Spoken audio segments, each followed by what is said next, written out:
All right, here we go. This is episode 48, Stick to Hockey Live. It is Jason Myrtetus on your left, and on your right of your television screen, moving left to right on your radio dial, is Russ Cohen. Russ, how are you?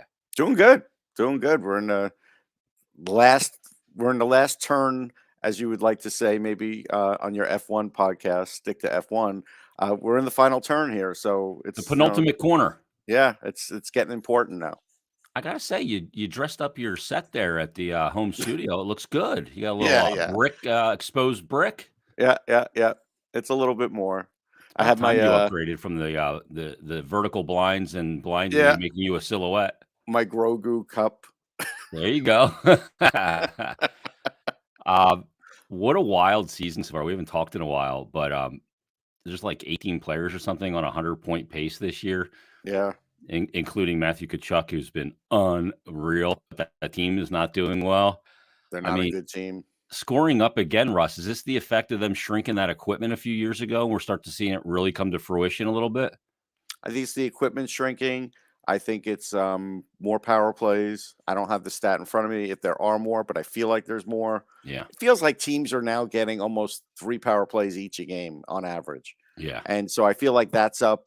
I mean, the skating is up too. So, and again, it's harder to defend now. It is. So I do think it's all of it. I talked to Louis DeBrusk yesterday, who's an analyst for the Edmonton television broadcast, and because the Flyers take on the Oilers tonight. When you talk about power play, the second-ranked power play in the NHL is actually the Ottawa Senators at 27%, which is an absurd number, especially Yeah, for but a they've team got that, guys, they've got yeah. players, man. But the number one power play is basically 5 percentage points higher, and that's Edmonton. They're at 31.8 now. They were at 32 yesterday. But, I mean, to click at 32% on a power play, I know you got McDavid. I know you got Draisaitl. I know you got Hyman in that front. You got that whole thing. But, Jesus Christ, 32%. Yeah, I'd like to go back and see what the 94 Rangers number was with Leach and Zubov and Messier and Graves. It was pretty high. I imagine it was close to that. You think it was that high back then I even? do. Because Leach and Zubov were unbelievable. Like those, I mean, there's 2 Hall of Famers right there when they did use the 2 defensemen thing, but they were so offensively gifted, it didn't matter that they were defensemen. They were super creative. And they had guys 23%, by the way. 23. That's it. Wow. Yeah. I mean, back then, though, Russ, I guess league average. Yeah. for that era may have been high. So yes, and that's incredible then. 18.8% was middle of the pack at that Okay. time. Eh, Middle of the pack now is well over 20%. I mean, it's yeah, crazy because just and, shows. and a lot of that is part, the east-west element of the game now. The middle of the pack, like the middle teams right now, are 22%. So, I mean, the So Flyers, if that though, was 23 was, a Stanley Cup winning team and 22 now is the norm, that shows the change, yeah. yeah, you're right, though. That Ranger team, with Leach quarterbacking it, God damn, was he so good. He was underrated. He gets the Eric Carlson treatment in a way because he was so offensively gifted. He led the league, right? I think he was the last defenseman to lead the league in scoring, right? Mhm. I think he would have like 105 points, something like that. But he had great catch up speed. So like if he was deep, he could get back and actually get a stick on a puck.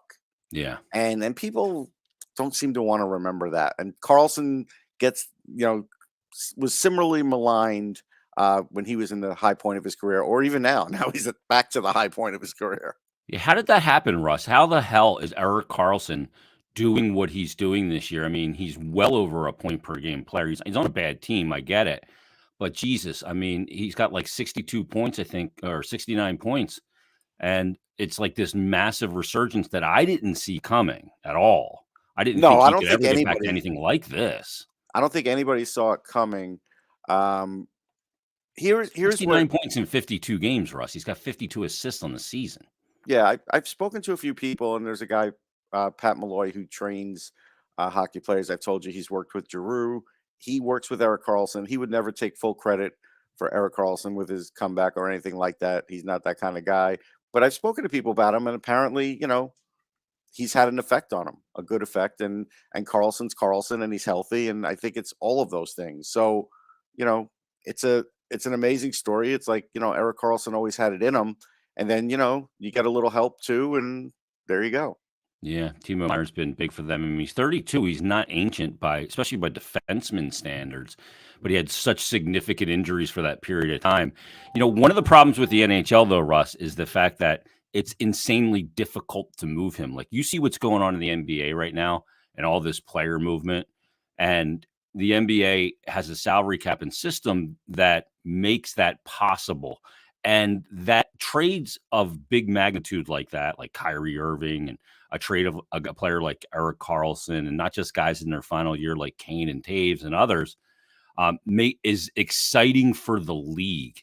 Ratings are down 22% year to year for the NHL. Do they have to amend their CBA to find a way that players like this can be moved and make it possible without having to do so many cap gymnastics to make it happen? Um, I don't think so because, again, I'm not sure. And again, I'm not a regular NBA watcher, right? But what did they give up? 4 firsts? Yeah, they give up a ton, but like you can recoup stuff in the NBA and Hmm. restructure and reallocate. Like when you sign a deal in the NHL, you sign it in blood and stone. There's No, nothing I you get can it. do, right? I get it. But all right, but let's just go back to the 4 firsts. Like, they used to be those kinds of trades in the NHL where you give up like 3 firsts for a player, right? Hmm. And nobody does that anymore. There's a good reason nobody does it anymore, and that's because there's so many talented guys in the draft that you don't want to take that chance. Where the NBA draft, like, what I've noticed is, you can get past the first 10, 15 picks and it's already weak. And so, like, a lot of teams are willing to give up these picks, and second round almost doesn't matter except for some great teams that get some picks out of there. But I don't think you do it in accordance to the NBA because there's fewer players too. Yeah. And so that's where they have the edge over the NHL. Is the NHL rosters are much bigger. And so I don't think you could do that. I don't want to see. The thing is, and I've seen some Flyers fans and then some other people online say, "Hey, in the Flyers market, we should have an uncapped league." And it's like, really, do you think that's the answer for the Flyers, not to have a cap? They hadn't had a cap for a very long time, and they still weren't able to win a cup. Hmm. Maybe they were more competitive at times, but then at times they were wasting tons of money, tons.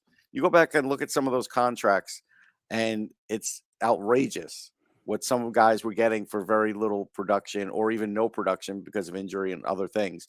I don't think you want to go back to that because I think when that league existed, uh, yes, there were 10, 15 teams that were really competitive, but then there were a lot that weren't. And it was because of just simply spending. And I'm not in favor of that. I said something on the show the other day. Imagine, like, what if, because somebody was talking about trading cap space. And I'm like, that has always gotten talked about. And I'm not against that. But what if, Gary Bettman goes, okay, here's what the owners want to do. They'll trade cap space, but now we as a league have decided we're going to have um, a cap on the front office. Like, we're going to have salary guidelines for the front office, and you can make X, Y, and Z. And we're going to give you a full dollar amount, and this is what you could spend on the front office. That's it for all your Yeah. scouts and your GM, your coach, and all that. How do you think how do you think that would go over? Because, those same people that are complaining that they want the uncapped league, they still have an advantage in the front office. You could have more scouts, you could Yep. have more everything. You And still and have there more is no net revenue. yeah, and there's still no limit to any of that. It's just a limit on the cap and the players is where you have to be a little smarter.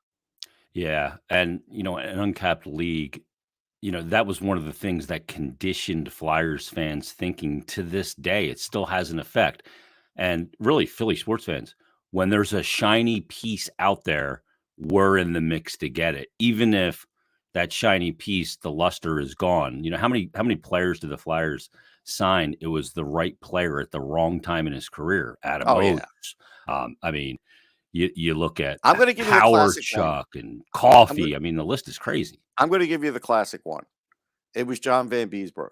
And Hmm. I'm telling you, as I sit here, had they gotten Mike Richter, they may have won the cup, Yeah. but they didn't Or because Cujo. or Cujo. But I still think Richter was the answer because Yep. he had the local following, Yep. and the money wasn't that different. was it like $1.5 million? I think Yeah. that's what it was. Yep. And the Flyers went for Van Beesbrook, who was fine, but he just wasn't as good as Richter anymore. He just wasn't. And that was a difference. And so that to me was like a choice. Eric messages in and says the last time the Flyers went to the Cup was that cap era. My point is the Flyers were at their best without a cap, but to do it better by not going over the Hill players, still build draft up and keep picks. Yeah, I mean, look, we agree. They went to a Cup in the cap era. They went to the Yeah, Cup they in went to a cup, 2010. but they didn't win it. That was my Yeah. point. Yeah, and the thing is too, is you look at it and you go, that 2009-10 season, I mean, why was that team so good? They drafted extremely well, obviously, with the Richards and Carter pick. They Yep. made some savvy moves with the Tiemann and Hartnell acquisitions, and then Yep. obviously the Pronger one was an enormous one. Yeah, that was And the biggest one. Without that, they wouldn't have been in the cup. yeah, and a free agent acquisition and a player like Danny Briere who brought a ton. And I Ville mean, Leno had the year of his life. yeah, I mean, he went on a heater of all heaters. I mean, even Aaron Asham scored a big goal Yeah. in those playoffs. So, But they still had to win in the shootout to make it all happen. Like it wasn't like it was going to happen and it was set in stone. and they got a friendly draw in the playoffs the way it played out because Halak just absolutely stymies the Capitals, Yeah. and the 8 seed moves on to the conference final where the Flyers end up with home ice as a 7 seed in the conference final. They win that in 5. They shut out the Canadians 3 times with Michael Leighton, and then we know what happened in the final. Yeah, and I don't blame Michael Leighton. I know there's other people in this town that do. I don't. He was Michael good those Leighton, playoffs. he was. He wasn't the 3 reason they goose eggs lost. against Montreal. I know, but some people blame him for the loss, and it's like, no, listen, that Chicago team, they were never going to beat them. But just to get back on track here, it's easy to say you don't want over the hill guys. Okay. So right now, Chuck Fletcher has this, thing going where it's 25 and under. Okay. On the surface, that sounds great. But you could get a lot of guys that have already capped themselves out ceiling wise, 25 and under, that are not going to really help you too. And is that going to be in the best interest of the club? Like, you can't say you're never going to get a player over 30 years old because I don't know if Connor McDavid in a year says, I want to be traded and I want to go to Philadelphia. Are you not going to take him because, he's going to be over your age limit? No, of course not. No. So I don't believe in this, the way they're doing it. It's marketing. It's more marketing than you always have to have a mix. And there always have to be some Totally. elder players there. Always. You have to have your veteran core, which is 28 and above. You have to have your middle core, which is 23 to 26, 27, guys like Konechny and Provorov in that age bracket as well. Say what you want about him. Sanheim, who is on a rough stretch right now. And then you have to have guys that you're not paying a lot of money to. Guys, Tippett's not making a ton of money. Yeah. Tippett's not, right. Morgan Frost. Let's revisit the Giroux trade real quick from last year because, of course, the Flyers traded him at the deadline.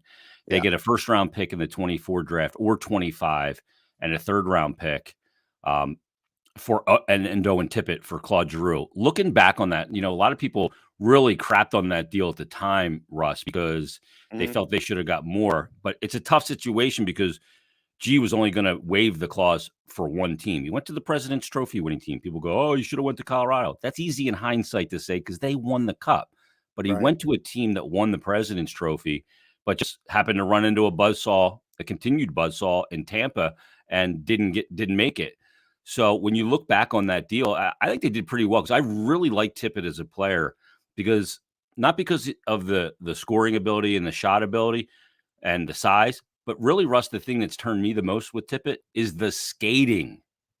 Yeah. I mean, so, like I said, he was highly ranked on my board for the draft and then, kind of got lost along the way. At the time, I didn't love the trade, but knowing what we know now, it's fine. I don't think Tippett's a future star, though. I just think he's a decent player. I mean, I don't think he's middle six. Yeah, he's a middle six guy. He still has work to do along the wall. He loses puck battles. He takes some lazy penalties in the defensive end. He a lot of times, like the other day, last game, when he was, when he gets a break and he's coming down on the wing and he's got the step on a guy, he has to bury that. Yeah. And he has a hard time burying it or at least hit the net. And he off the rush, and he didn't hit the net on that. He could have more goals if he was able to do those things. So I'll give him a little time and see if a little more develops. You know, but again, he's a middle six guy. He's not going to change the world. Claude Giroux is still way better than that. But I understand, how things have shook out now. So, in retrospect, I guess that is the best they could have done. But I still have a time believing Giroux would only go to one team at the deadline. I thought he was interested in more than one, but if it He really was wasn't, originally, yeah, that's what I eh, thought. Okay, but I think, back channels eventually dictated that he was going back to Ottawa. So right, he was like, "I'm not gonna," so I it did originally in my conversations with him, not on the air or anything, right. um, it was Florida or not at all at the See end of the now, point, and he was really conflicted even up until the deadline that final week. right, but you see, even then, would he have gone to Ottawa?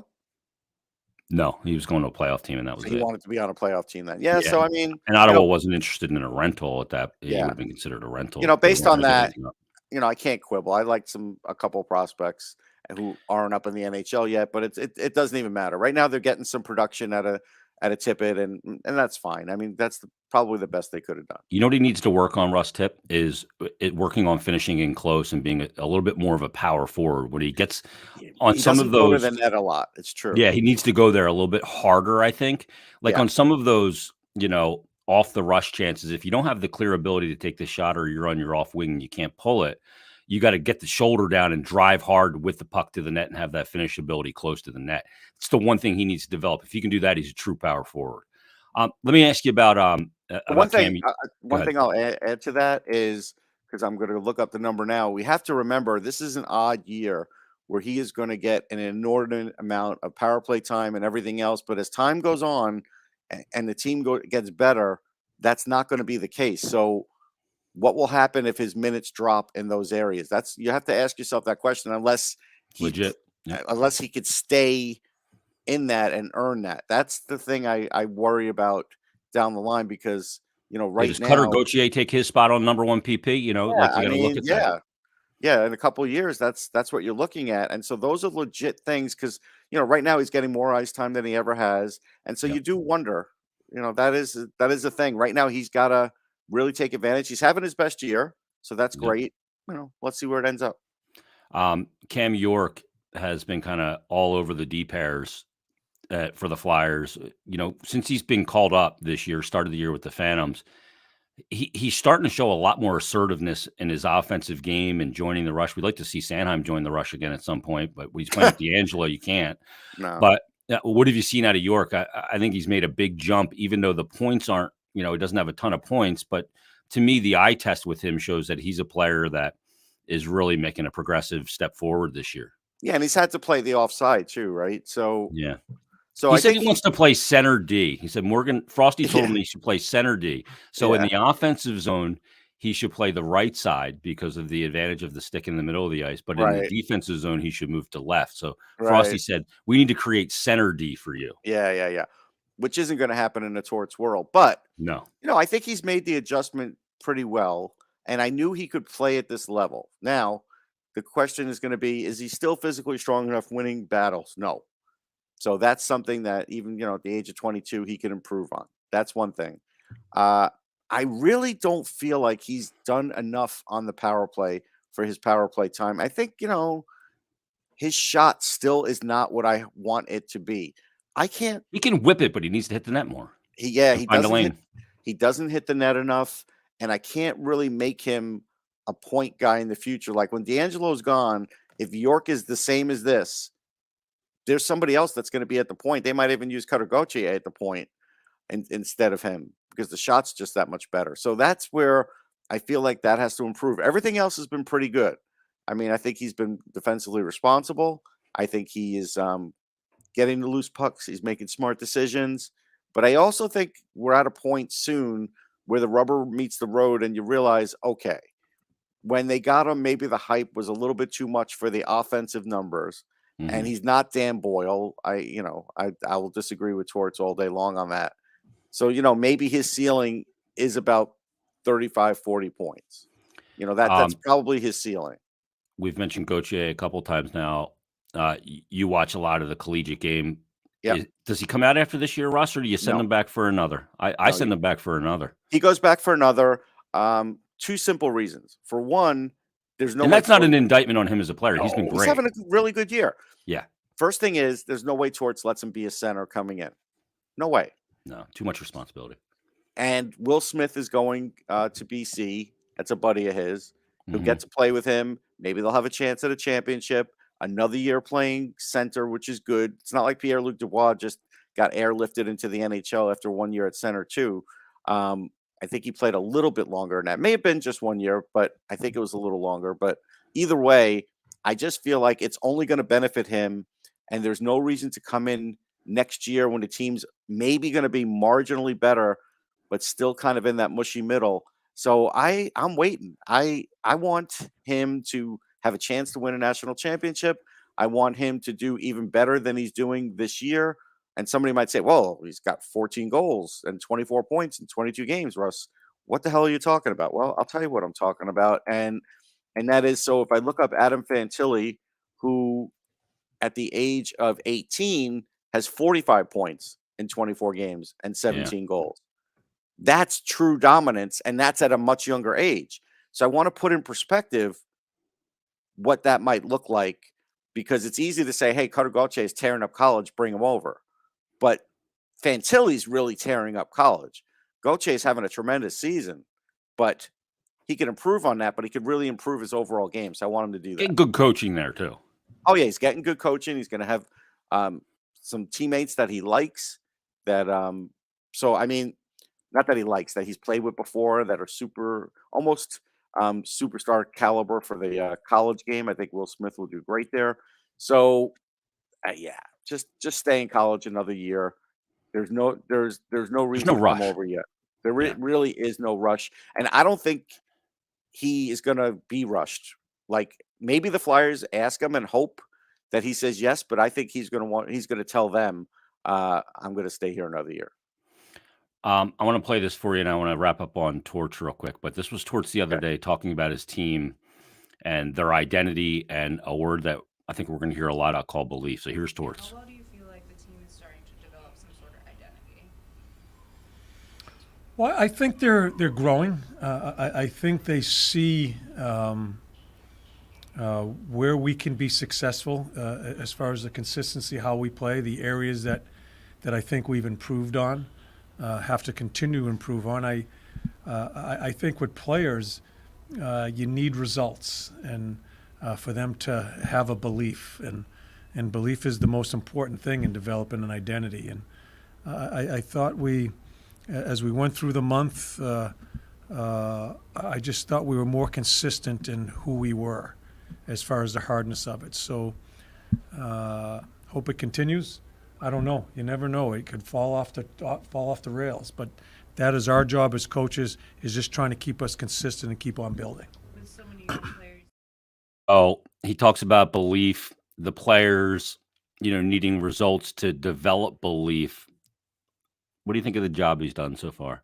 To me, he's been a coach, a philosopher, a therapist for both the fans and the players. He's done a little bit of everything, and been very transparent, including that letter the other day.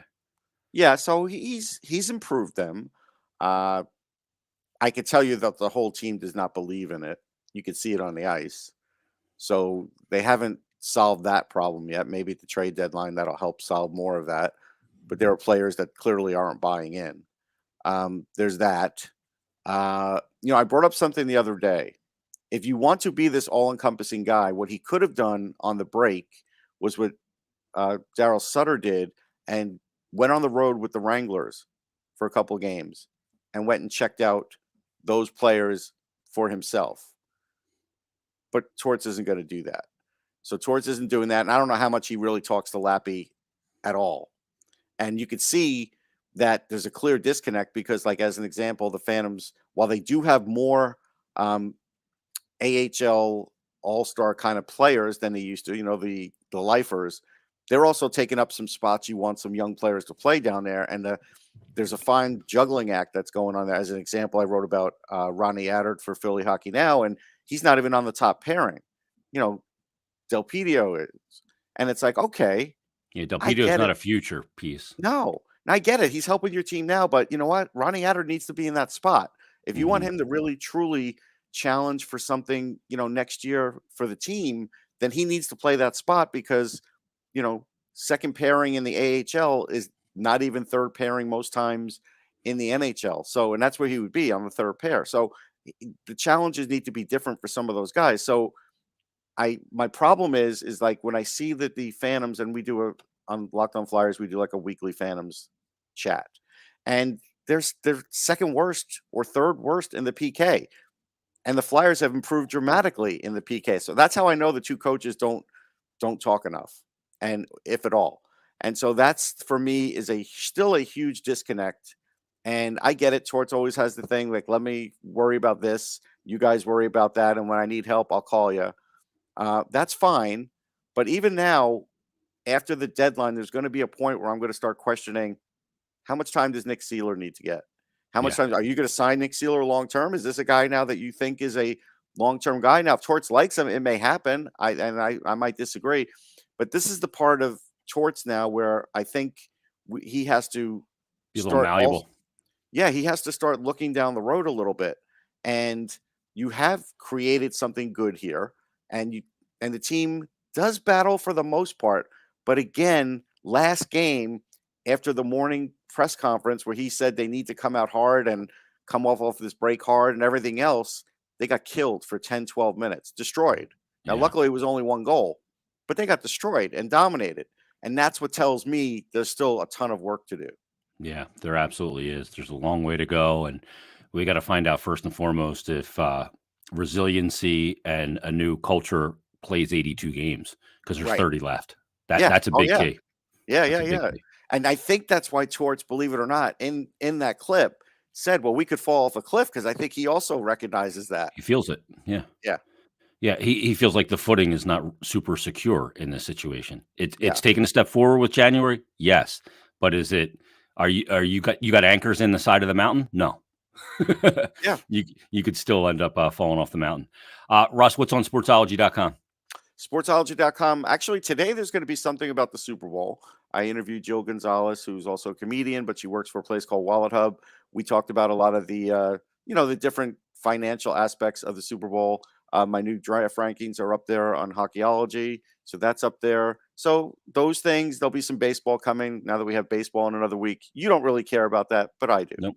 Yeah, you do. You absolutely do.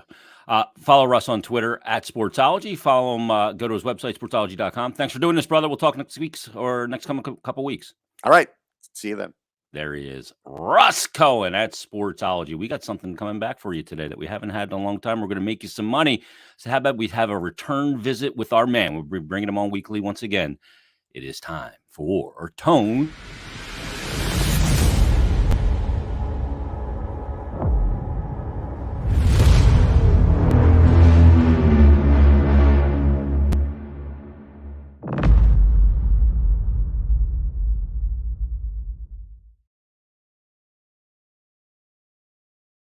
Needs a little support, and to bring the support, it is the man. How about it? Tone's Takes is back. What's going on, Tone? Hey, Jason. Good to see you. Thanks for having me back on. How's your season been going? I know you've been crushing on the units. It's been going good. I've been on a nice little 6, 7, 8 week heater here. Started out, I was minus 15 units in the middle of December, and now I'm up to plus 41.38 units. So been on a nice little NHL run. Totals, my totals last few weeks. I'm 16, 2, and 4 on over unders. So it's been a nice little run here. So break kind of cut into that a little bit. So I'm off to a little sluggish start this week, but stay with it. How's it been this year? Because we see like goal scoring is up again. We see several players. I think it's like 18 players on 100-point pace. Yep. We see a power play in Edmonton that we'll see tonight, actually, that's clicking at an absurd 32%, right? So how's it been this year, like on the player prop side? Player props have been good, been up and down, but I'm up about a little over 30 units, I think, on player props, mostly shots on goal. I do yeah, it's been crazy. I definitely have to look into more into like points over 1.5 points, at plus money prices. But yeah, goal scoring has been insane. Teams are blowing leads all over the place. I think it's going to kind of, I think the good teams are going to kind of, come to the forefront here in the second half. But it's been a wacky start to the season. So Yeah, no doubt. it's like the first kind of like normal season since COVID, really, if you think about it. Yeah, there's been no interruptions or protocols are all back to normal. Locker rooms are open. It feels very pre-pandemic this year, and that's been awesome. Let's get right to the plays. Florida's got San Jose. Now, Florida's such a weird team this year, right? They make the trade last year. They get Giroux. They win the President's Trophy. They move on from Andrew Brunette, who just got a DUI. They bring in Paul Maurice, but it really hasn't worked out for this team. And we know where San Jose is right now. They have the leading contender for the Norris and Erik Karlsson. The NHL needs to find a way that team can move him by maybe changing some salary cap rules in the future. But what do you like about this game tonight? I imagine it's the over. Yeah, over 7 plus 110. I know Barkov was just ruled out. I still like this. Florida still has a ton of firepower. Look, this team's going to have to score goals if they want to make a playoff push. So 3 points out of a spot. I know Bobrovsky did look good against Tampa, but thinking the momentum they got from Kachuk at the All-Star game, he had a great game the other night. San Jose 5-pointer, right? 5-pointer. Yep. San Jose, like you said, Carlson's having a resurgence. I mean, the guy looks unbelievable. Back to the old Ottawa days. Florida's 15-7 over under at home. San Jose 16-11 on the road. Especially if Kaapo Kähkönen goes in net for San Jose. I mean, Reimer's nothing great, but Kähkönen is even worse. So I definitely like this over at 7 at plus 110. It's a big number, but I think we at least get 7 goals and take a shot for maybe like a 5-3 game with an empty netter. Does that number at 7, because that is a big number, is that one that almost tips your hand and tells you something? Yes, yeah. I mean, it's a line read, right? Yeah, usually at 7 you can kind of get it at like plus 125. I've done that before, but at only plus 110, that shows you right there where things are going. So instead of laying the juice on a 6.5, it's just my style. I'll go with the plus money, and if it pushes, it pushes. Yeah, Karlsson 69 points in 52 games this year. He's got 52 assists. And how about Kachuk in 50 games, 71 points? He's one of those players I referred to that's on the over 100-point pace in the NHL. Yeah. He's been unbelievable. He's not the reason why they are where they are. You look at Verhaeghe in this game. You got a player prop, and you're looking at shots on goal here for Connor Verhaeghe. He's a guy that got 163 shots on the season.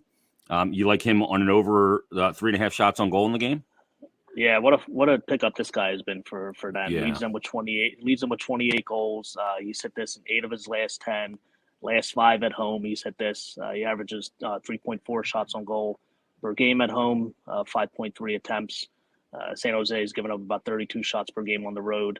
He's gonna stay involved here, especially now with Barkov out. There's more room for Iggy to put pucks on that. I'm kind of surprised that this number is plus 118. You take it, yeah. A couple games tonight I want to ask you about. Avalanche, the Cup champs, facing the team that was the 2-time Cup champ. Avalanche not having that dream season. They've obviously been out with a very key player in Landeskog, but it's time to kind of shit or get off the pot here for the Avs, and they're in Florida to take on the Lightning tonight. What do you like about this game? I'm going to go something that you might like on this. I'm going to look to go both goalie props to hit their over saves when that number comes out. I think both teams are going to be charged up for this game. Tampa Bay looking for the revenge, and they had that bad loss against San Jose and an even worse loss against Florida the night before. Colorado just blitzed Pittsburgh in that game the other night, and DeSmith was stood on his head. Pittsburgh got the win. So instead of going maybe like I kind of lean on an under here, but instead of doing that, I've done this in a couple of Tampa Bay games. Just going to go with both goalies to hit their save marks once that comes out. Vasi's going because why? He always goes. Yep, exactly. The Devils, what a resurged year for them, and the Seattle Kraken now putting their first good season together under former Flyers head coach Dave Hackstall has done a nice job there. We're talking about Jack Adams when as a nominee for Hack out there in Seattle. Yep. The Devils a big number here though at home, minus 155. The over under 6.5. Are you leaning Seattle here? Do you like Seattle on the road in this situation, or are you going Devils? I do not. I'm looking at Devils team total over pending Jack Hughes. He got a little banged up the other day, so there's no word on him yet. If he plays, I'm going to look to the Devils over 3.5 goals. I'm going to fade Seattle in the second half. Martin Jones is not who he's been in the first half of the season. Yeah. Islanders took care of business against them the other night, but I don't even think Seattle's going to make the playoffs, to be honest with you. So I'm going to be looking to fade them in the second half of the season. Well, that's not going to do Hack any favors in the Jack Adams. No. And Hughes, boy, would have come to year for him. 35 goals, 32 assists, 67 points. He's been unbelievable. Oh yeah, he's just amazing. You're talking about Quinn Hughes to New Jersey too. It'd be 3 Hughes brothers there eventually, and I don't see that happening. I can't see Vancouver moving them. Hey, Tone, I know you're a big Philly sports fan. We've got a pretty big game on Sunday called the Super Bowl. 5 years after the first Super Bowl win in Philadelphia, you got the jersey on now. You got a player prop in this game? I know you're always looking at the player props, and there's so many props and everything to get in on. Do you have a player prop for the Super Bowl? I do. My top one is Kenny Gainwell over 32.5 scrimmage yards. I think they're going to utilize him a lot out of the backfield. Chiefs are susceptible to that. I know he's gotten a lot of his numbers in the playoffs in kind of like second half time when Eagles have had the lead. But I think they're going to ride that momentum with him. He's going to get some handoffs for sure, but I definitely look for him out of the backfield, that explosiveness that he has. So you like the Eagles in the game? Really like. I'm leaning towards Kansas City, to be honest with you. I mean, I know everyone's talking Eagles blowout, but I just don't see it. I think it's going to be a close game. I'm not going to take it because I took the over already. I'm on that 50.5. I'm not going to go with a side, but I'm leaning Kansas City. Okay, a close game though, and Mahomes is just such an X factor. It's going to be a fun game. Yeah, it's a legacy game for him. I mean, he can get 2 Super Bowls, at this young age. So. Yeah, Reed versus Sirianni, 2 coaches that were fired from the opposition. It's crazy. Yeah, great storylines. The NFL couldn't have asked for a better matchup. Tone, where can people get your info on social and regular? On Tone's Takes at Twitter, and then on Dimers.com Monday to Friday, I write NHL articles. And we will talk to you next week. Best of luck, man. Cash them in. We appreciate it as always. Great to have you back. Thanks, Jason. Appreciate you.